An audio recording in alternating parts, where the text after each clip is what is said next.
এখানে সবাই চিকিৎসক।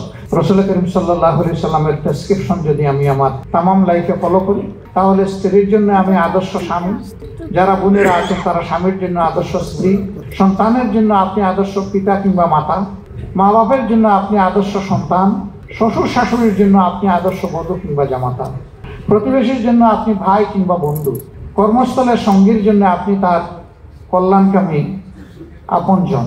আজকের এই পরিসরে যারা উপস্থিত, আমি আয়োজক ভাইদের কাছ থেকে যতটুকু জানতে পেরেছি, এখানে কম বেশি 3000 লোকের সমাবেশ হওয়ার কথা, ভাই এবং বোনদের মিলে।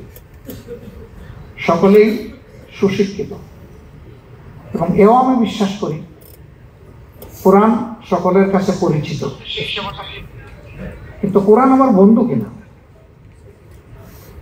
কোরআনকে আমার আত্মার বন্ধু হিসাবে আমি গ্রহণ করেছি কিনা। কোরআনকে যদি আত্মার বন্ধু হিসাবে কবুল করি, তাহলে প্রতিদিন আমাকে কোরআনের সাথেই থাকতে হবে।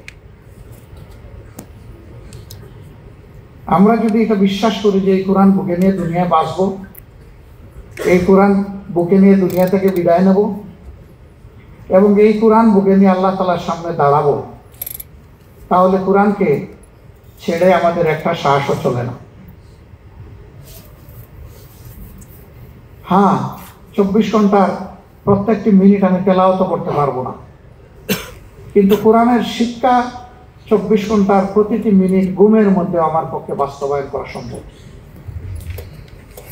রাসূল করিম সাল্লাল্লাহু আলাইহি সাল্লামের প্রেসক্রিপশন যদি আমি আমার তামাম লাইফে ফলো করি, তাহলে স্ত্রীর জন্য আমি আদর্শ স্বামী, যারা বোনেরা আছেন তারা স্বামীর জন্য আদর্শ স্ত্রী, সন্তানের জন্য আপনি আদর্শ পিতা কিংবা মাতা, মা বাবার জন্য আপনি আদর্শ সন্তান, শ্বশুর শাশুড়ির জন্য আপনি আদর্শ বধূ কিংবা জামাতা, প্রতিবেশীর জন্য আপনি ভাই কিংবা বন্ধু, কর্মস্থলের সঙ্গীর জন্য আপনি তার কল্যাণকামী আপনজন।